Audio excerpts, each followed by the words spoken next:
Hello बच्चों, नमस्कार। Welcome to my YouTube channel SUSM academy. मेरा नाम है ललित कुमार कंबोज। हम लोग पढ़ रहे हैं माइनर पेपर पढ़ना पड़ता है BA BSc BCom में, स्पेशली फर्स्ट ईयर और सेकंड ईयर में, जो कि न्यू एजुकेशन पॉलिसी के तहत 2021 से लागू हुआ है। इस पेपर का नाम जिसको हम पढ़ रहे हैं इसका नाम है environment and public health challenges. ये यूनिट 5 हम लोग इस वीडियो में कवर करेंगे। ये वीडियो है नंबर 8। 7 वीडियो से पहले मैं अपने यूट्यूब चैनल पे अपलोड कर चुका हूँ और इसका प्लेलिस्ट का नाम भी minor paper environment and public health challenges है। यदि आपने मेरी पहली वीडियो नहीं देखी है और आपने बाकी 4 यूनिट को पढ़ना है तो मैं डिस्क्रिप्शन में इसका लिंक दे दूंगा। आप उस पर जा कर के उस वीडियो को देख सकते हैं, अपने नोट्स बना सकते हैं और पूरा सिलेबस इसमें कवर कराया गया है। इसके बाद हम ये यूनिट 5 का ये सिलेबस है हमारा। Food nutrition and health, balance diet क्या होती है, ओके, मेडिटेरेनियन डाइट क्या होती है, समय क्या होना चाहिए खाने का, इंटरमीडिएट फास्टिंग क्या, मिटिएंट फास्टिंग क्या होती है, calories and food timing, health consequence of empty calorie diets क्या होती है इन यंग एडल्ट्स, नौजवानों में। ओके, ये हिंदी में भी मैंने लिख दिया है। खाद्य पोषण और स्वास्थ्य, संतुलित आहार, भूमध्य सागरीय आहार किसे कहते हैं, खाने का समय क्या होना चाहिए, रुक रुक कर उपवास किसे कहते हैं, जो कि इंटरमीडिएट ये फास्टिंग जिसको बोलते हैं, कैलोरी और भोजन का समय इससे संबंधित क्या होना चाहिए, युवा वयस्कों में खाली कैलोरी आहार के स्वास्थ्य परिणाम। अब हम शुरू करते हैं। बैलेंस डाइट किसे कहते हैं, संतुलित आहार क्या होता है। हमारे जो भी हम खाना खाते हैं उसमें सभी प्रकार के जो है खनिज लवण, कार्बोहाइड्रेट्स, विटामिन, प्रोटीन सबका बैलेंस होना चाहिए, जो कि हमारी बॉडी के लिए ज़रूरी है।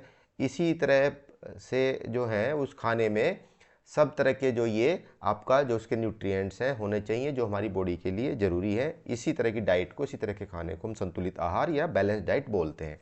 डेफिनेशन हम लिखेंगे इसकी, विभिन्न प्रकार के खाद्य पदार्थों के मिश्रण से बने उस आहार को, उस खाने को जो कि हमारे शरीर के लिए अति आवश्यक है और सभी पौष्टिक तत्व उसमें होने चाहिए हमारी शरीर की आवश्यकताओं के अनुसार उचित मात्रा में।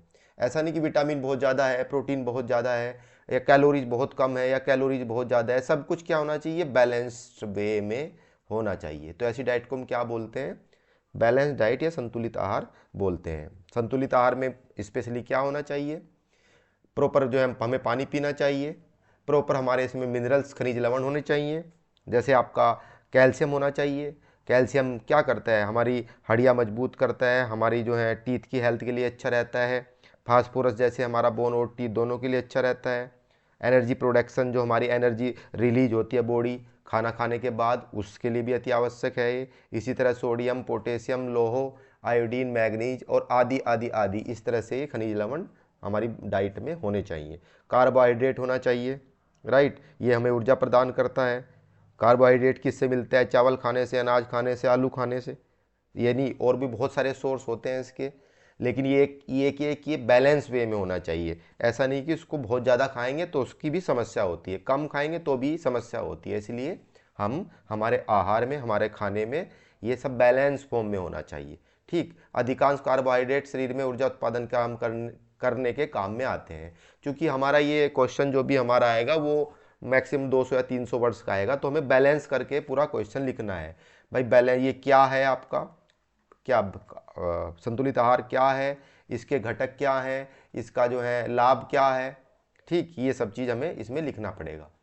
या ऐसा आ सकता है कि आप ये भी देख सकते हैं कि हो सकता है आप संतुलित आहार के प्रमुख घटक लिखिए, हो सकता है 5 नंबर 8 नंबर में ये भी आ जाए, depending on universities to universities. किसी यूनिवर्सिटी में जो ऐसा होता है कि वो short question, very short question और लॉन्ग क्वेश्चन होता है, किसी यूनिवर्सिटी में केवल लॉन्ग क्वेश्चन आते हैं। तो ये किसी भी तरह क्वेश्चन आएगा, हमने इस टॉपिक को पूरा कवर कर लिया और पूरा कवर करके इसको हमने लिख लिया। जो भी क्वेश्चन आता है उस हिसाब से हम इसका जवाब दे देंगे। ओके, इसी तरह हमारे इसमें फैट, हमारे भोजन में ये भी होना जरूरी है, शरीर को ये भी ऊर्जा प्रदान करते हैं, भोजन का ये भी महत्वपूर्ण घटक होने चाहिए। प्रोटीन, प्रोटीन भी हमारे लिए बहुत ज़रूरी है। प्रोटीन का मुख्य कार्य शरीर रचना में भाग लेना है। आपने देखा होगा कि जिम जाने वाले, बॉडी बनाने वाले लोग प्रोटीन युक्त जो है कुछ पाउडर भी खाते हैं, कुछ ऐसे फूड खाते हैं जो प्रोटीन रिच है। जैसे जैसे सोयाबीन प्रोटीन रिच फूड है, मतलब प्रोटीन उसमें ज़्यादा मात्रा में पाया जाता है। मूंग की दाल भी ऐसी प्रोटीन रिच है। एग्स में भी प्रोटीन होता है, मांस में भी प्रोटीन होता है, क्योंकि वो क्या करते हैं कि उनकी नई नई जो है वो बॉडी बनाने के लिए, नए नए सेल्स का फॉर्मेशन के लिए प्रोटीन उचित मात्रा में ज़रूरी है। इसी तरह विटामिन होते हैं इम्यून सिस्टम बढ़ाने के लिए, इम्यूनिटी रोग प्रतिरोधक क्षमता, ताकि हम रोगग्रस्त कम से कम रहें। ठीक, हमारे जो है ग्रोथ और डेवलपमेंट के लिए विटामिन होता है, हमारे नर्वस सिस्टम को भी सपोर्ट करता है, हमारे स्किन हेल्थ के लिए भी ज़रूरी होता है। आपने देखा होगा कि विटामिन ए, बी, इस तरह के आपने सी के नाम सुने होंगे। जैसे मैं आपको एक एग्जांपल देता हूँ कि विटामिन सी हमारी रोग प्रतिरोधक क्षमता को ज़्यादा बढ़ाता है, जिसमें खट्टे फल आते हैं। और आपने देखा होगा कि आंवला बहुत अच्छा होता है खाना, सर्दियों में मिलता भी है, इसको खाते भी हैं, और ये कम से कम आदमी रोगी होता है, ये भी ज़रूरी है। विटामिन ए आपने देखा होगा जो है आपका इससे आपकी अगर आंखें कमज़ोर हो रही हैं तो विटामिन ए की कमी हो सकती है। ठीक, इन्फेक्शन ज़्यादा आपका बॉडी जो है उसको इन्फेक्शन, अगर ज़्यादा इन्फेक्ट होता है किसी चीज़ से तो उसके लिए भी ऐसा हो सकता है कि विटामिन ए की कमी हो आपके फूड में। ओके, तो इसी तरह विटामिन डी हमने पढ़ा है, विटामिन डी धूप से मिलता है, हड्डियों के लिए हमारे जो बहुत अच्छा ज़रूरी है, कुछ खाने से भी मिलता है। अब इसका फ़ायदा क्या है, हमने पढ़ा संतुलित आहार किसे कहते हैं, नंबर 1। नंबर 2 हमने पढ़ा कि संतुलित आहार में क्या क्या चीज़ें शामिल होनी चाहिए, घटक क्या होते हैं इसके। और नंबर 3 हम पढ़ेंगे इसका महत्व या फ़ायदा या लाभ क्या है। ठीक, ये हम इसको पढ़ेंगे। ओके, अब महत्व क्या है इसका। एक जो हमारा विविध संतुलित आहार, एक तो हमारे न्यूट्रिएंट्स पोषक तत्व जो हमारी बॉडी के लिए ज़रूरी है, हमारी बॉडी के विकास के लिए ज़रूरी है, रोगों की क्षमता, लड़ने की क्षमता उसको बढ़ाते हैं, हमको निरोगी रखते हैं, उसकी कमी से बचने के लिए आपको आवश्यक पोषक तत्व प्रदान करता है जब आपकी खाने में बैलेंस रहेगा। कुछ बीमारियों को रोकता भी है और उनका उपचार भी करता है। एक अच्छे भोजन में आपको डायबिटीज़ नहीं होगी, कैंसर की संभावनाएं कम हो जाएगी, हार्ट के रोग भी आपको इसमें भी मदद मिलेगी। अब मान लिया किसी को अगर उसकी डाइट में बैलेंस नहीं है, तो या वो इधर उधर का बाहर का ज़्यादा खाता है, या उसको पोल्यूटेड खाना ज़्यादा खाता है, या जैसे आपका विस्की वाइन या वो मद्यपान ज़्यादा करता है, तो सीधी सी बात है उसकी इम्बैलेंस होगा, उसके अंदर विटामिन्स, प्रोटीन्स और आपका न्यूट्रिएंट्स का इम्बैलेंस होगा। तो ऐसा हो सकता है कि आपका जो है कोलेस्ट्रॉल की मात्रा बढ़ जाए। कोलेस्ट्रॉल की मात्रा बढ़ने से, कोलेस्ट्रॉल की मात्रा आपके ब्लड में बढ़ने से आपका ब्लड जो है वो थोड़ा गाढ़ा हो जाएगा, मोटा हो जाएगा, तो हार्ट अटैक का खतरा भी बढ़ जाएगा। तो इसलिए बैलेंस डाइट लेना जरूरी है। ठीक, अब क्या क्या फ़ायदे हैं इसके, इसको देखते हैं। शरीर, ये बता चुका वैसे मैं पूरा, अब इसको अलग से भी मैंने लिख दिया है। शरीर निर्माण, ये देखिए शरीर निर्माण जो कि मैंने बताया, प्रोटीन मेंटल हेल्थ के लिए भी ज़रूरी है, सही शारीरिक विकास के लिए ज़रूरी है, हार्ट की जो हेल्थ को बनाए रखने के लिए ज़रूरी है, हड्डी और दांतों की सुरक्षा के लिए ज़रूरी है। बैलेंस्ड आपका वजन रहेगा, ये नहीं कि मोटापा ऐसा हो गया आपने जैसे ज़्यादा फैटी खाना खा लिया, ज़्यादा कार्बोहाइड्रेट्स रिच खाना खा लिया, या आपने ज़्यादा कैलोरी ले ली, तो आपका वजन कंट्रोल नहीं रहेगा, बढ़ेगा। ऊर्जा का स्तर आपका बढ़ा रहेगा, क्योंकि जब आपका वजन बढ़ता है और आपका जो है आपकी एनर्जी, काम करने की आपकी इच्छा, आपकी मेंटल हेल्थ पे भी उसका गलत असर पड़ता है, जिससे आपकी दिनचर्या भी खराब हो सकती है। इसलिए बैलेंस डाइट के लिए दिनचर्या में भी सुधार होता है। प्रतिरोध क्षमता का विकास होता है। अब देखा होगा जिन जो कमज़ोर होते हैं या जिनमें कुछ ना कुछ विटामिन, प्रोटीन्स, मिनरल्स, न्यूट्रिएंट्स की कमी होती है, वो छोटी छोटी उस पर बीमार पड़ते हैं। थोड़ा सा मौसम चेंज हो गया तो बीमार हो गए, बुखार हो गया, इन्फेक्शन हो गया, जुकाम लग गया। तो अगर आपकी डाइट बैलेंस्ड है और प्रॉपर आप उसको खाना खा रहे हैं, तो इसकी प्रबल संभावनाएं हैं कि आप कम से कम बीमार पड़ेंगे। बात ये है ये जो है कि आपका हेल्थ ओवरऑल हेल्थ आपकी अच्छी रहेगी। ओके, तो ये हो गया। अब हमने पढ़ा क्या इसमें, बैलेंस डाइट क्या है, इस किस चीज़ से मिलके बनी होती है, घटक क्या है, और फिर इसका फ़ायदा क्या है। नुकसान भी मैंने बता दिया अगर आप नहीं लेंगे। नुकसान, मोटापा बढ़ जाएगा। ठीक, उसके बाद आपको हार्ट डिसीज हो सकती है, आपकी रोग प्रतिरोधक क्षमता घट सकती है, आपकी जो है ऊर्जा में आप कमी महसूस कर सकते हैं, दिनचर्या उससे आपकी प्रभावित होगी, क्योंकि आप थका थका महसूस करेंगे, बीमारियों से ग्रसित रहेंगे तो काम क्या करेंगे। आपकी मेंटल हेल्थ, मेंटल ये आपकी हेल्थ भी, इसमें भी प्रॉब्लम रहेगी, राइट। इसके बाद हम पढ़ेंगे, आपके सिलेबस में एक ये है भूमध्य आहार, मेडिटेरेनियन डाइट, ये भी एक सिलेबस में लिखा है टॉपिक। मेडिटेरेनियन डाइट कुछ नहीं है बल्कि ये यूरोप के एक देश ग्रीस है, उसके आसपास रहने वाले, ग्रीस में रहने वाले लोगों या आसपास के क्षेत्रों का एक ये पारंपरिक भोजन है, पुराने समय से चला आ रहा है। इसमें कुछ मौसमी फल शामिल है, क्वालिटी, फूड की क्वालिटी अच्छी है, न्यूट्रिएंट्स अच्छा है, तो उसी का कुछ ये एक सेट है एक किस्म से, कि इसमें कुछ जो है अलग तरह से आप सब्जी के खाने में मौसमी फल जैसे शामिल हो गया, कुछ मीट शामिल हो गया, कुछ वहाँ चूँकि सर्दी पड़ती है तो वहाँ वाइन शामिल कर रखी है उन्होंने, कुछ मसाले उसमें शामिल कर रखे हैं। तो यही मेडिटेरेनियन डाइट है। ये पाया गया वर्ल्ड में एक स्टडी से कि ये हेल्दी फूड कहलाता है, और ये बहुत सारी जैसे बीपी, जैसे कोलेस्ट्रोल, जैसे हार्ट अटैक, इस तरह के खतरों, इस डाइट को फॉलो करने से इनके खतरे भी कम होते हैं। ऐसा ये मेडिटेरेनियन डाइट के बारे में डाइटिशियन बताते हैं। तो उसी कारण शायद ये सिलेबस में भी रखा होगा, तो उसको पढ़ लेते हैं। क्या है भूमध्य आहार, मेडिटेरेनियन डाइट, स्वाद और गुणवत्ता और भोजन से भरा है, स्वाद भी इसका अच्छा है, विशेष रूप से ग्रीस में रहने वाले लोगों के द्वारा इसको पारंपरिक खाद्य पदार्थों से संबंधित है, परंपरागत रूप से बहुत पहले से चल रहा है। क्या फायदा है भाई इसका, हार्ट पेशेंट जो है उनके लिए लाभकारी ये माना गया है। भूमध्य सागर के आसपास के देश के लोग जो हैं वो ताज़ा, स्वादिष्ट और मौसमी खाने के पदार्थों की विविधता का आनंद लेते हैं। बहुत सारे वहाँ अलग अलग तरह की सब्जी, अलग अलग तरह के फ्रूट्स मिलते हैं, उसमें इसको शामिल किया गया है इसमें भूमध्य आहार में। कोलेस्ट्रॉल को ये और बीपी को, कोलेस्ट्रॉल को बैलेंस रखता है, कम रखता है, बीपी को ये नॉर्मल रखता है। आप इसके साथ साथ आपके दिल और मस्तिष्क, मेंटल हेल्थ को भी ये अच्छा रखता है। भूमध्य सागरीय आहार इसके संभावित स्वास्थ्य लाभों के लिए अक्सर इसकी प्रशंसा की जाती है, दैट्स वाई इसको इंक्लूड किया गया है हमारे सिलेबस में भी, इसको पढ़ें। क्योंकि जब हम एनवायरनमेंट और पब्लिक हेल्थ पढ़ रहे हैं, हम एनवायरनमेंट कैसे हम प्रोटेक्ट करें और पब्लिक अपनी हेल्थ को कैसे रखें, ये दोनों एक चीज़ दूसरे से जुड़े हुए हैं। जब हम हेल्थ की बात करेंगे तो सबसे पहले तो हम बात करते हैं पोल्यूशन कम से कम हो, और साथ में जो हमारी जो है हेल्थ में जो हमारी डाइट किसको हम इसको बैलेंस करके रखें, क्योंकि ये भी बहुत बड़ा मुद्दा है डाइट का भी इस समय। क्योंकि बाहर खाने का प्रचलन बढ़ा है, फास्ट फूड का प्रचलन बढ़ा है, बहुत सारे लोग बाहर चाउमीन और ये डोसा और ये सब चीज़ें, मोमो, ये सब खाते हैं, तो इसके कारण भी समस्या पैदा हो रही है। तो लोगों को, ताकि वो बैलेंस डाइट ले सके, इसके लिए लोगों को जागरूक करना है, और जागरूक करने का सबसे प्राइमरी जो स्टेप होता है वो आप एजुकेशन सिस्टम में इसको लागू करो।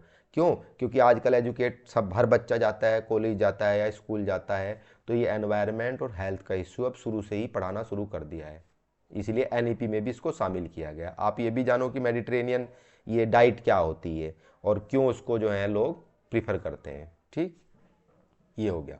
तो स्वास्थ्य लाभों के लिए इसकी प्रशंसा लोग करते हैं। क्या है भाई इसमें भूमध्य आहार के अंतर्गत क्या क्या शामिल है? एक तो अच्छा फैट शामिल है। अगर हम ज़्यादा फैटी फूड खाएंगे, ज़्यादा हमने मान लिया चावल खाया, ज़्यादा हमने मान लिया आलू खाया, इस तरह की चीज़ें, ठीक, और ये सब चीज़ खाया तो हमारा मोटापा बढ़ता है। मोटापा बढ़ने से जो है जब वजन अनियंत्रित हो जाता है तो हमें बीपी और ये शुगर, ये बहुत सारी तरह की प्रॉब्लम हो जाती है। तो जो इनका जो ये खाना है इसमें एक तो हेल्दी फैट है, ठीक, जो कि बैलेंस वे में है। नट, जैतून, जैतून का तेल, इस प्रकार के वसा है जो कि स्वाद तो बढ़ाते हैं, साथ में ऊर्जा भी प्रदान करते हैं और बीमारियों से भी बचाए रखते हैं। क्योंकि बहुत सारे सोर्स होते हैं, विटामिन के बहुत सारे सोर्स हैं, प्रोटीन के बहुत सारे सोर्स हैं, मिनरल्स के बहुत सारे सोर्स हैं, इसी तरह फैट के बहुत सारे सोर्स हैं। तो किस सोर्स से आप एक अच्छा फैट ले रहे हो, कितना आप मात्रा में ले रहे हो, ये सब चीज़ें डिपेंड करता है आपकी डाइट के ऊपर। ताज़ा ताज़ा एक लोग खाना खाते हैं, ठीक, ये लोग वाइन का भी इस्तेमाल करते हैं बैलेंस वे में, इम्बैलेंस नहीं। भूमध्य आहार का सबसे अधिक पसंदीदा पेय रेड वाइन है, और भोजन के दौरान इसका उचित मात्रा में लेने पे उचित लाभ होता है। जड़ी बूटी वहाँ मिलती है, व्यंजन में स्वाद जोड़ने के लिए अनेक जड़ी बूटी भी डालते हैं, वो मसालों का भी उपयोग करते हैं। अत्यधिक नमक का यूज नहीं करते। हमारे यहाँ जब ज़्यादा नमक का यूज करते हैं तो वो बीपी बढ़ाता है, बीपी बढ़ाता है तो ये आपका हार्ट अटैक का भी खतरा रहता है इसमें, ये भी समस्या हमारे यहाँ है। ठीक, तो ये शामिल है इसमें। भूमध्य सागरीय आहार में प्रमुख खाद्य पदार्थ क्या क्या हैं? जैतून का तेल का यूज करते हैं, जैसे हम लोग सरसों का तेल यूज करते हैं, टमाटर, मिर्च, ग्रेनेडा, ठीक, ये सब डाइट खाने की है। पालक, छोला, मैसूर की दाल, आरगुला, ग्रीक योगर्ट, पनीर, झींगे जैसे समुद्र में मिलते हैं आपका, ये इसको ओशियनिक फूड बोलते हैं, समुद्री फूड बोलते हैं, समुद्री भोजन बोलते हैं। चिकन, जैतून तो बार बार आता ही है, लहसुन और भी बहुत सारी चीज़ें इसमें शामिल है। तो ये पढ़ लिया हमारे घटक क्या है, इसमें क्या क्या शामिल है। भूमध्य सागरीय ये आहार या भोजन किसे कहते हैं, मेडिटेरेनियन डाइट किसे कहते हैं, लाभ इसके आगे तीसरे नंबर पे हम पढ़ेंगे। क्वेश्चन कुछ भी आता है, अगर टोटल भूमध्य सागरीय आहार पे टिप्पणी लिखना है तो उसको 5-5 लाइन लिख देंगे। यदि कोई स्पेशल पूछता है क्या है तो उसकी डेफिनेशन लिख देंगे। ये देखना पड़ेगा हमारे कितने नंबर में ये पूछ रहा है। नंबर 1, कोई क्वेश्चन कितने नंबर में पूछ रहा है, एक तो ये देखना है हमको, ठीक, नंबर 1। नंबर 2, ये कितने शब्द में पूछ रहा है। नंबर 3, क्या पूछ रहा है, उस हिसाब से हमें इसका जवाब देना है। अगर आपको लगे कि ये सामान्य पूछा है तो सामान्य पूछने के लिए फिर हम छोटी छोटी, मान लिया ये 200 शब्द में हम इसने पूछा है तो हम फिर 70 शब्दों में सबका जवाब इसको दे देंगे, ठीक। अब लाभ, लाभ क्या है भाई, भूमध्य सागरीय आहार कहीं शामिल है, बता चुका वैसे मैं लाभ। हार्ट अटैक को, स्ट्रोक को, खतरों को कम करता है, बैलेंस रखता है किसको, वेट को, ये शुगर को भी ये कंट्रोल रखता है, डायबिटीज़ को, कैंसर की रोकथाम के लिए कुछ अध्ययनों से पता चला है कि भाई ये खाना खाने से लेस पॉसिबिलिटी है किसकी, कैंसर होने की। और इसके बाद जो है आपकी मेंटल हेल्थ भी इससे अच्छी रहती है, दीर्घायु भी होते हैं लोग। मतलब जब आप बीमार कम रहोगे तो ये सीधी सी बात है आपकी आयु बढ़ेगी। यह ध्यान रखना महत्वपूर्ण है कि भूमध्य सागरीय आहार, देखो अब ये कंक्लूजन लिखा है इन्होंने, कंक्लूजन क्या लिखा है कि ये कोई नियमों का एक सख्त सेट नहीं है कि ये आप खा ले तो आपने मेडिटेरियन डाइट खा ली, बल्कि खाना खाने के लिए एक लचीला और संतुलित दृष्टिकोण है। बहुत सारी चीज़ें सम्मिलित हैं, इनको भी बैलेंस वे में आप खाए जाते हैं, खाना चाहिए इसको। इसलिए व्यक्तियों को इसे अपनी प्राथमिकता क्या ज़रूरत है वो, और अपनी हेल्थ को ध्यान में रखते हुए ये इसको अपनाना चाहिए। अगर आपको अपनाना है ये, अपने आहार में बदलाव करना चाहिए, और इस बदलाव करने से पहले किसी स्वास्थ्य को देखभाल पेशेवर या पंजीकृत आहार विशेषज्ञ से परामर्श करना उचित है। ये कह रहा है कि आप डाइटिशियन या डॉक्टर से आप सलाह लो, तब इसको अपने उसमें शामिल करना। आप अपनी बॉडी की, आपकी नीड क्या है, आपके अंदर कोई कमी है, या आपको अपना बैलेंस रखना है बॉडी, इस आधार पे आपको इसको, आप डाइटिशियन सलाह ले तब ये हो पाएगा। ओके, अब आ गया हमारा टॉपिक खाना। खाना किसे कहते हैं, खाना जो भी पदार्थ हम ऊर्जा के लिए और अपना जीवन को चलाने के लिए, ठीक, लेते हैं जो भी पदार्थ, वही खाना कहलाता है। लिख भी दिया मैंने इसकी डेफिनेशन को। वह खाद्य पदार्थ जो भोजन के रूप में लिया जाता है खाना कहलाता है। मानव समाज में हमें ऊर्जा प्राप्त चाहिए, अपने शरीर चलाने के लिए ऊर्जा चाहिए, इसलिए हम अलग अलग समय में अलग अलग भोजन करने की आवश्यकता होती है। सुबह नाश्ता करते हैं, दोपहर को भोजन करते हैं, शाम को कुछ ना कुछ खा लेते हैं, रात को कुछ ना कुछ खा लेते हैं। तो हमको अपना शरीर चलाना है, हमको काम करना है, हमको जिंदा रहना है, तो हमको पदार्थ चाहिए होता है अपनी एनर्जी के लिए, ऊर्जा के लिए, और उस पदार्थ को हम क्या कहते हैं, भोजन कहते हैं। लेकिन भोजन क्या होना चाहिए, संतुलित होना चाहिए। डाइट क्या होनी चाहिए, बैलेंस्ड होना चाहिए। बैलेंस का मतलब सब उसमें विटामिन, प्रोटीन और कार्बोहाइड्रेट्स और ये सब चीज़ें, जल और ये मिनरल्स, ये सब बैलेंस वे में होना चाहिए, राइट। तो यही लिखा गया, एक स्वस्थ शरीर के लिए संतुलित आहार के साथ साथ खाने का समय भी महत्वपूर्ण होता है। बैलेंस डाइट ही नहीं, आप बैलेंस डाइट ऐसा नहीं कि आप रात को खा रहे हैं 2 बजे, ठीक, एक निश्चित टाइम के बाद आप उसको खाओ, एक निश्चित मात्रा में आप उसको खाओ, समय भी उतना ही महत्वपूर्ण है। अभी ये आपके सिलेबस में दिया है कि खाने का समय, टाइम ऑफ ईटिंग, इसमें लिख दिया है सुबह 10 बजे से 11 के बीच में भोजन कर लेना चाहिए ताकि दिन भर कार्य करने के लिए ऊर्जा मिल सके। हम इसलिए कहते हैं कि सुबह भारी से भारी मात्रा में भोजन करना चाहिए, क्योंकि आप सुबह से शाम तक कुछ ना कुछ कार्य करोगे, आपको ऊर्जा मिलती रहेगी। अब ऊर्जा मिलती रहेगी, शाम तक ये खाना पच भी जाएगा। हमेशा कहा गया है कि आप रात को ज़्यादा खाना ना खाएं, क्योंकि अब आपको सोना है, आपको लेटना है। आपका ना तो खाना पचेगा, ना आपको जो एनर्जी मिलेगी वो कहीं ना कहीं स्टोर होगी, और स्टोर होगी आपके मोटापे के रूप में, वो उस आपके शरीर में जो है हो जाएगी, रह जाएगी। तो इसलिए कहा गया कि सुबह ज़्यादा खाना खाना चाहिए, 10-11 बजे के बीच भोजन कर लेना चाहिए। दिन का भोजन शारीरिक मेहनत और के अनुसार अच्छी मात्रा में, लेकिन रात्रि का भोजन हल्का और सुपाच्य, तुरंत पच जाए, वो होना चाहिए। भोजन रात्रि का जब आप करें तो 2-3 घंटे से सोने से पहले कर लेना चाहिए। ये क्वेश्चन आ सकता है कि खाने का समय किस तरह महत्वपूर्ण है हमारे लिए, क्यों खाने का समय, खाना खाने के उस पे जो है उसके एक निश्चित समय पे और एक निश्चित मात्रा में खाना चाहिए। ये भी क्वेश्चन वो जोड़ के पूछ सकता है कि आपके संतुलित आहार, ठीक, और ये भोजन का समय, खाने का समय, इससे जोड़ के भी सवाल पूछ सकता है। तो आप इसको जोड़ के भी इसको लिख देना, क्योंकि आपको अलग अलग पता है चीज़ें। अब नंबर 4, नाश्ता अगर आपको करना है या दोपहर और रात्रि का भोजन नियत समय पर करने से आपका ये पचता है, ठीक, ये आप इसको याद रखना। इसके बाद कई खाद्य पदार्थ ऐसे होते हैं जिनको एक निश्चित समय पर खाना खाने से आपको अधिक फायदे मिलते हैं। जैसे जैसे आप कहते हैं खाली पेट हमको फ्रूट्स खाना चाहिए, खाना खाने के बाद आपको फ्रूट्स नहीं खाना चाहिए। जैसे जो है आपको जो है शाम को रात को दूध पीना चाहिए, सुबह आपको लस्सी छाछ दही ये पीना चाहिए। निश्चित समय पे ही फायदा आपको मिलेगा। सुबह खाली पेट सेब खाना चाहिए, डॉक्टर लोग बताते हैं। निश्चित समय पर इन खाद्य पदार्थों को लेने से आपकी शारीरिक और मस्तिष्क की क्षमता बढ़ जाती है, ये इसमें लिखा है। अब क्या खाएं, खाद्य पदार्थों को खाना खाने से सही समय पर निम्न प्रकार से है। खाना खाने से पहले क्या क्या खाएं, खाना खाने से बाद क्या ना खाएं, ये सब चीज़ इसमें मैंने इसको भी थोड़ा सा लिख दिया है। कैसे, आयुर्वेद कहता है कि आपको खाना खाने से पहले खट्टे फल, अनार, संतरा, मौसमी खाना चाहिए, लेकिन खाना खाने से पहले केला न खाना चाहिए। सुबह किन चीज़ों को ना खाइए लिखा है, चिरौंजी, काले जामुन, इमली, नारियल तेल, ये सब चीज़ आपको नाश्ते में नहीं लेना चाहिए। दूध के बारे में, रात को दूध पीने से आपके शरीर की कई समस्याएं दूर होती है, नींद भी अच्छी आती है। क्या खाना, कब खाना चाहिए, क्या नहीं खाना चाहिए, सुबह क्या खाना चाहिए, शाम को क्या खाना चाहिए। पानी कब कब पीना चाहिए, सुबह खाली पेट पानी पीने से डाइजेस्टिव सिस्टम आपका मजबूत होता है, आपकी सेहत अच्छी होती है, आपकी दीर्घायु भी आप होते हैं। सेब को सुबह के समय खाना चाहिए। अब कुछ लोग खाना जो है खाते खाते पानी पीना चाहिए, गलत है बिल्कुल। खाना खाने कम से कम आधा घंटा 40 मिनट बाद ही पानी पीना चाहिए। बहुत लोग पीते रहते हैं बीच बीच में पानी। सलाद अधिक से अधिक रूप में खाना चाहिए, ठीक, कम कैलोरी वाली सलाद, क्योंकि जब आप सलाद ज़्यादा खाएंगे तो आपके जो मिनरल्स, प्रोटीन्स और विटामिन सी आपके अंदर जाएंगे, और आपका जो फैटी फूड है वो आप कम से कम खाएंगे। तो वो सलाद जो है आपका डाइजेस्टिव सिस्टम में भी अच्छा वर्क करती है। ये रफेज होता है जो कि ज़रूरी होता है आपको उसके लिए। 15 मिनट पहले खा लेना चाहिए, इससे आपके द्वारा ली जाने वाली कैलोरी कम होती है। मतलब खाना फिर आप पहले ही पेट भर लिए सलाद से, तो खाना तो कंपेरेटिवली आप कम ही खाएंगे और शरीर भी सही आकार में मदद मिलती है। एक ये बहुत अच्छा टॉपिक आजकल चला है, आंतरायिक उपवास, इंटरमीडिएट फास्टिंग। इसके बारे में मैं आपको बता देता हूँ।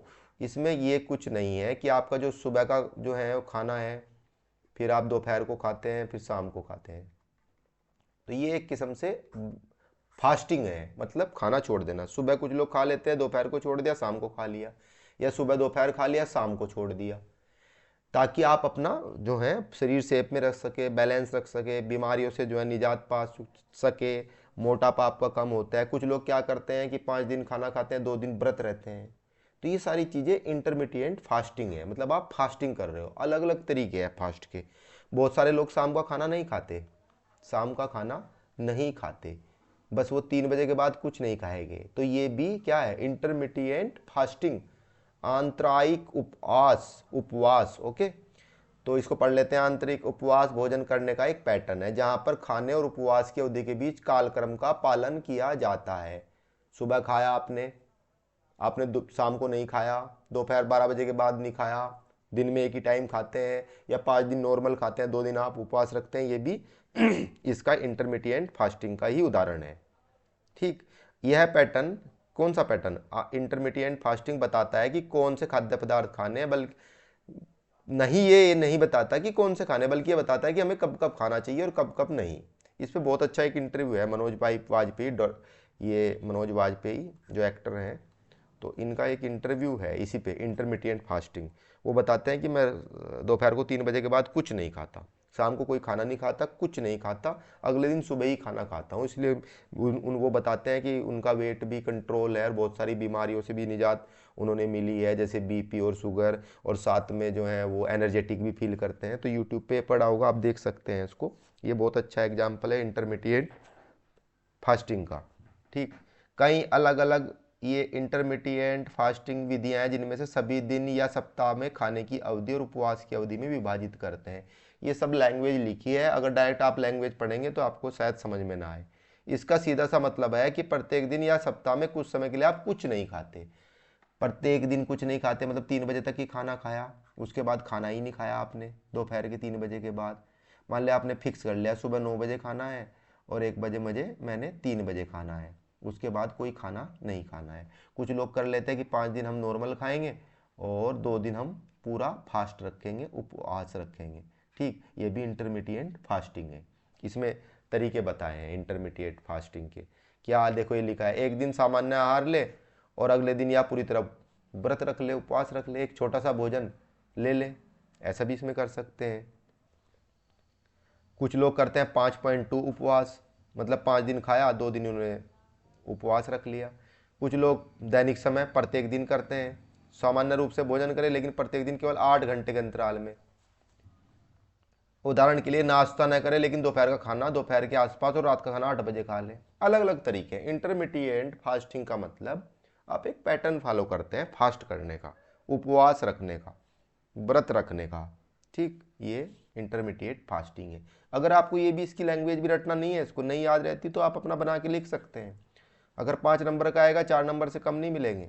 भाई आपको यही तो पूछ रहा है वो इंटरमीडिएट फास्टिंग क्या है, जरूरी तो नहीं आपको उसको रट के लिखना है। 1-2 बार प्रैक्टिस कर लो, अपना लिख के लिख दो उसको। फायदा क्या है भाई इसका, वजन घटाने में मदद कर सकता है, डायबिटीज़ की रोकथाम के लिए तो बहुत अच्छा माना जाता है इसको। हमारे देखो ये देखो जो है, चाहे हिंदुओं में भी और चाहे मुस्लिम में भी, ये मुस्लिम में भी ये रोज़ा होता है, मुस्लिम में ये भी तो एक किस्म से इंटरमीडिएट फास्टिंग है। हिंदू में व्रत होता है, हिंदू में फ्रिक्वेंटली होता है, कोई शुक्रवार का रहता है, कोई सोमवार का रहता है, तो ये भी एक किस्म से इंटरमीडिएट फास्टिंग है। ठीक, तो ये ज़रूरी है, करना भी चाहिए। मैं खुद करता हूँ उसको, इंटरमीडिएट फास्टिंग को, हफ्ते में 1 दिन व्रत रह के। मधुमेह की रोकथाम के लिए, डायबिटीज़ जो कोशिका स्थिरग्रस्त घटकों को हटा देती है, ऐसा माना जाता है कि ये इसमें हमारे सेल जो छोटे छोटे होते हैं, पूरी बॉडी जिन सेल्स से बनी होती है उसमें ये उसकी मरम्मत करता है, योगदान देता है। ठीक, क्योंकि भूख लगती है तो बॉडी ईट इटसेल्फ, ये याद रखना। हार्ट की प्रॉब्लम दूर होती है इस उपवास से, रक्तचाप बीपी नॉर्मल रहता है, कोलेस्ट्रॉल नॉर्मल रहता है, और बहुत सारे जो ट्राइग्लिसराइड जैसे जोखिम कारकों को कम करता है। हार्ट हेल्थ सबसे बहुत अच्छी रहती है, मेंटल हेल्थ इसमें अच्छी रहती है। ठीक, आपका कम से कम वजन तो नहीं बढ़ेगा, आधी प्रॉब्लम तो वजन बढ़ने से ही होती है। वजन बढ़ता है, मोटापा बढ़ता है, पेट निकलता है, एनर्जी उसमें कम होती है। आप एक तो आपकी मेंटल हेल्थ ख़त्म हो जाएगी, आप उसमें जो है हमेशा उठ के चलने में आपको दिक्कत होगी। ठीक, थकान महसूस होगी, ऊर्जा की कमी महसूस होगी, कुछ काम नहीं कर पाएंगे। जब आपका बैलेंस रहेगा वजन, तो आप में एनर्जी बनी रहेगी, 4 काम आप करना चाहोगे, खाली लेटोगे नहीं। और जिसका वजन बेटर जो बड़ा रहता है वो तो खाली लेट नहीं चाहता है, दीर्घायु आप होंगे। रुक रुक कर उपवास करना भी कहते हैं इसको, इंटरमीडिएट फास्टिंग को आंतरिक उपवास या रुक रुक करके उपवास करना भी कहते हैं। पता चला रुक रुक कर उपवास पूछ लिया और उसको छोड़े आए क्वेश्चन को, ऐसा नहीं करना है। तो यह क्या आवश्यक है कि आप ये उपवास तो करते हैं लेकिन ज़रूरी नहीं सबके लिए अच्छा हो सकता है, इसलिए आप डॉक्टर से सलाह लें और तब करें इसको। ठीक, कुछ व्यक्ति, गर्भवती महिलाएं या जो स्तनपान कराती है माताएं, उन महिलाओं, खाने के विकारों के इतिहास वाले लोगों को ये उपवास करने से पहले डॉक्टर से सीधी सी बात है आप परामर्श लो। ठीक, अब है आगे कैलोरी और भोजन का समय, कितनी कैलोरी हम खाएं। कैलोरी क्या होती है, ऊर्जा का मात्रक होता है। अगर आप ज़्यादा कैलोरी खा लेते हैं, ऐसा मतलब कैलोरी रिच फूड खा लेते हैं जिसमें कैलोरी ज़्यादा होती है, तो आपकी बॉडी में वो इकट्ठी हो जाएगी और वो उसमें कई तरह की आपको मोटापा, cholesterol, diabetes, BP, heart attack, liver problem, digestive issue, mental health, ये सारी चीज़ें की प्रॉब्लम हो जाएगी। ठीक, इसलिए कहते हैं कि आप ज़्यादा उतना खाओ जितना आप खर्च कर सको, उतना खाओ आप जितना खर्च कर सको, जितना आप चल सको, दौड़ सको, काम कर सको। कितना खाना चाहिए भाई, आपको एक दिन में कितनी मात्रा कैलोरी लेनी चाहिए, आपकी उम्र कितनी है, आप महिला हैं या पुरुष हैं, सेहत आपकी कैसी है, कई चीज़ों पर निर्भर करती है। महिलाओं को फिट और अब रहने के लिए लगभग 2000 कैलोरी और पुरुषों को 2500 कैलोरी का सेवन करना चाहिए। बॉडी को आप शेप में लाने के लिए मेहनत कर रहे हैं तो आपको इस पर ध्यान देने की ज़रूरत है। आप ऐसे में आपको हर दिन 500 से 1000 कैलोरी का सेवन करने की कोशिश करनी चाहिए। उसमें देखो, आप जिम में जाते हैं तो लोग कहते हैं कि आप कोल्ड ड्रिंक छोड़ दो, चावल छोड़ दो, आलू छोड़ दो, कैलोरी रिच फूड है ये सब। ठीक, आप ऐसा फूड खाओ और फिर आप जिम करो उस हिसाब से। तो ये आपको बताते हैं। सुबह का नाश्ता जरूर करना चाहिए। अक्सर लोग सुबह का नाश्ता सोच के ये छोड़ देते हैं कि उससे तेज़ी से वजन घटेगा, लेकिन हेल्थ एक्सपर्ट क्या कहते हैं, आपका मेटाबॉलिज्म धीरे धीरे हो सकता है। ठीक, पाचन शक्ति आपकी धीरे हो सकती है। जो आप खाना खाते हैं उसको मतलब आपका एनर्जी में बदलने की प्रक्रिया ही मेटाबॉलिज्म कहलाती है। वजन घटाने में ज़्यादा मेहनत करनी पड़ती है, इसलिए आप अपनी सुबह की शुरुआत हेल्दी और प्रोटीन से भरपूर आहार के साथ करें। ठीक, एक दिन में आपको जितनी कैलोरी का सेवन करना चाहिए उसका 15% तो आप नाश्ते से कर लें। दोपहर का भोजन का 50% कैलोरी आपकी किससे हो जाए, आपके दोपहर के खाने से। ज़्यादा से ज़्यादा आपको खाना खाना है। रात का खाना आपको लगभग 20% हो जाए आपकी रात के खाना, इसलिए कम खाना खाना चाहिए। ठीक, 50-20-70 ही होगी 85%। बीच में अगर आप चाय वाय स्नैक्स खाते हैं, बाहर जाते हैं, तो मैक्सिमम इतना करें कि 15% जो आपका टोटल कैलोरी इनटेक है, जैसे पुरुषों के लिए 2500 है, महिलाओं के लिए 2000 के लगभग है, तो आप इस हिसाब से उसको बांट लो। ये नहीं कि खाए जा रहे हैं मोमो जा करके, राइट। तो ऐसे करना है इसको। आपको स्नैक्स का सेवन में 15% आप करें, तो ये क्या हो गया, कैलोरी इनटेक। ये देखिए आप, और भोजन का समय, सब चीज़ें आपस में जुड़ी हुई हैं। कैसे भी सवाल घुमा के पूछ सकता है। आपको अगर सारी चीज़ें थोड़ी थोड़ी याद है तो आप उसको मिला जुला के लिख लेंगे। खाली कैलोरी क्या होती है, यदि किसी भोजन में पोषक तत्व ही नहीं है, मेन जो प्रोटीन होता है, विटामिन होता है, मिनरल्स होते हैं, अगर वो ही नहीं है, और शुगर और कार्बोहाइड्रेट्स, वसा और ऐसा जिससे आपका वजन बढ़ता है, कैलोरी बहुत ज़्यादा है, अधिक है पोषक तत्व से, तो इस ऐसे भोजन को क्या माना जाता है, कैलोरी का भोजन या इसका स्रोत माना जाता है। इसके बहुत नेगेटिव इम्पैक्ट पड़ते हैं हमारी हेल्थ पे।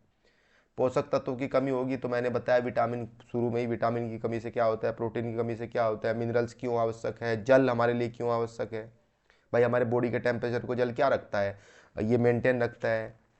और जल क्या करता है, हमारे वेस्ट का रिमूव करता है, जो अंदर से वेस्ट हमारा किडनी के लिए बहुत ज़रूरी है। देखो अब आपने देखा होगा किडनी स्टोन हो जाता है। ठीक, डाइजेशन के लिए हमारे लिए जल भी बहुत ज़रूरी है। तो ये सब चीज़ें पोषक तत्वों की कमी हो जाएगी। ठीक, मीठे स्नैक्स हम ज़्यादा खाएंगे, चिप्स खा रहे हैं, कोल्ड ड्रिंक पी रहे हैं, नमकीन खा रहे हैं, समोसा खा रहे हैं, मोमो खा रहे हैं, चाट खा रहे हैं, पर संस्कृत खाद्य पदार्थ, मतलब कि जो पर संस्कृत है, जो कि जैसे पैकेट्स में आते हैं, जैसे हम लोग पैकेट्स में चिप्स खाते हैं। और मीठे पेय पदार्थ, जैसे हमने फ्रूटी पी लिया, कोल्ड ड्रिंक पी लिया, में अक्सर आवश्यक तत्व नहीं होते, इनमें विटामिन, खनिज और अन्य छोटे छोटे पोषक तत्वों की कमी होती है। ऐसे खाद्य पदार्थों का लंबे समय तक सेवन से vitamin A, C, protein, calcium, iron आदि की कमी हो सकती है, जो कि आपकी बैलेंस डाइट के अगेंस्ट है। और समस्या क्या होगी, आप जा करके बैलेंस डाइट के, अगर आपकी नहीं है तो वो जो जो उसकी समस्या पैदा होती है वो आप पढ़ लेना, ऊपर अभी पढ़ाया है। वजन बढ़ सकता है, मोटापा बढ़ सकता है, पुरानी बीमारियां आपकी निकल सकती हैं, मधुमेह हो सकता है, डायबिटीज, हाई बीपी, लो बीपी हो सकता है, हार्ट संबंधी प्रॉब्लम हो सकती है, हड्डियों संबंधी प्रॉब्लम हो सकती है।